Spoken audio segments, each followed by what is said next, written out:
L'adieu à DJ Arafat. La Côte d'Ivoire prépare des funérailles grandioses pour l'enfant terrible d'Abidjan qui a révolutionné le coupé-décalé. La mort brutale du chanteur a laissé tout le pays en état de choc et abasourdi ses nombreux fans. Tous les détails à venir dans Culture Hebdo avec Roger Muntou.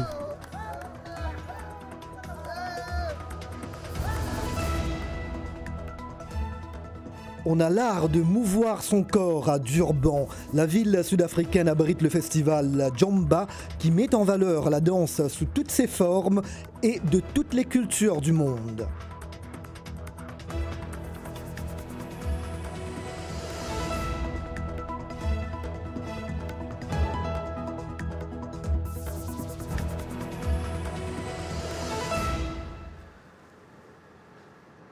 C'est vendredi et c'est l'heure de Culture Hebdo, un rendez-vous hebdomadaire que nous voulons absolument pas manquer. Et comme d'habitude, nous retrouvons Roger Muntou, mon ami et collègue. Roger Muntou, bonsoir. Bonsoir et surtout bon week-end déjà, d'avance. Oui, absolument. Ouais. Alors Roger, funérailles grandiose pour DJ Arafat, la star ivoirienne du coupé-décalé. Oui Jacques, les fans de DJ Arafat décédé accidentellement le 12 août rendent un hommage exceptionnel à celui qui a rythmé leur vie. Plus de 100 000 personnes sont attendues entre aujourd'hui et demain samedi à Abidjan pour les funérailles. Sans plus tarder, nous partons à Abidjan où nous attend notre correspondant Lamine Traoré. Au stade Félix Houphouët-Boigny, ils sont des milliers à prendre part à ces obsèques. Même si le stade n'est pas plein, c'est une forte mobilisation.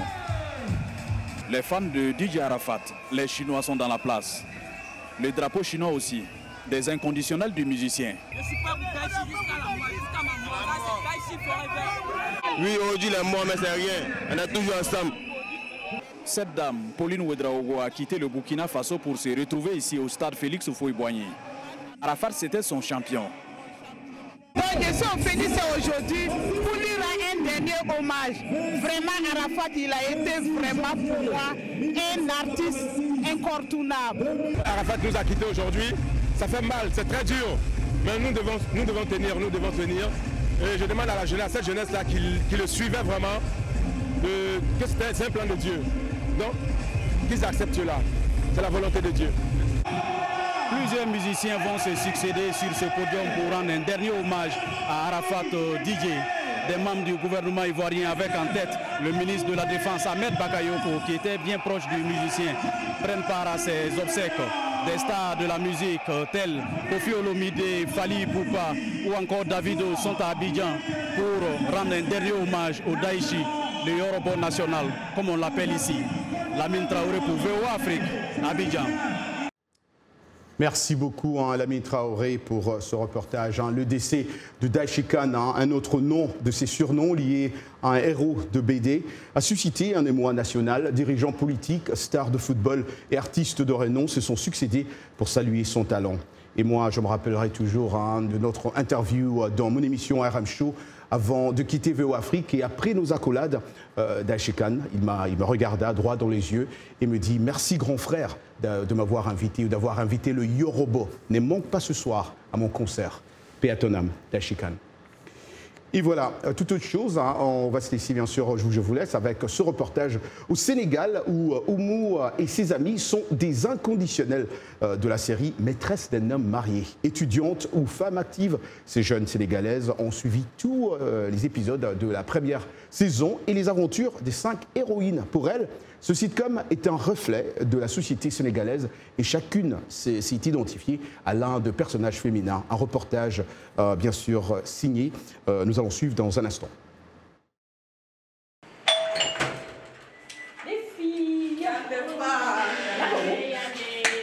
Oumou et ses amis sont des inconditionnels de la série Maîtresse d'un homme marié. Étudiantes ou femmes actives, ces jeunes trentenaires sénégalaises ont suivi tous les épisodes de la première saison et les aventures des 5 héroïnes. Pour elles, le sitcom est un reflet de la société sénégalaise et chacune s'est identifiée à l'un des personnages féminins. Étant une jeune fille, des fois tu as un copain, il est marié, des fois tu as envie de voir ton copain et tu n'auras pas l'occasion. c'est pas facile. La scénariste a montré réellement, je pense, le côté féminin, surtout la souffrance des femmes sénégalaises.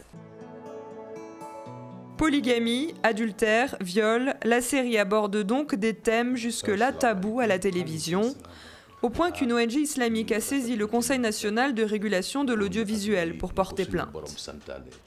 Et c'est le personnage de Marème Dial, la maîtresse, qui a cristallisé les débats. Un personnage audacieux qui assume sa sexualité. Il y a deux sortes de femmes au Sénégal. Celle qui a été éduquée pour être parfaite, la bonne épouse, la bonne mère, et celle qui est sortie, celle qui a voyagé, celle qui a appris à être une femme moderne, une femme libre. C'est justement le but de la scénariste de la série Calistassi, une ancienne journaliste. Montrer des femmes indépendantes telles qu'elles sont, ni anges ni démons, avec leurs forces et leurs faiblesses. Aujourd'hui, quand on rencontre des femmes, elles ont ce mot-là, merci. Merci d'avoir montré qui nous sommes et ce que nous vivons. Merci de permettre aux gens de nous regarder autrement. Je pense qu'il y a ce désir aujourd'hui de casser le mythe autour de la femme, le mythe sur ce qu'elle peut endurer ou pas, et de laisser les femmes être elles-mêmes. Devenue un véritable phénomène de société, la série a trouvé son public en valorisant les dialogues en Wolof, les tenues de créateurs locaux et les actrices aux cheveux naturels. Alison Lekogo Fernandez pour VOA Afrique, Dakar. Tu comptes faire comme ton frère? Merci Alison Lekogo Fernandez pour ce reportage. Et tout de suite, place à notre agenda culturel.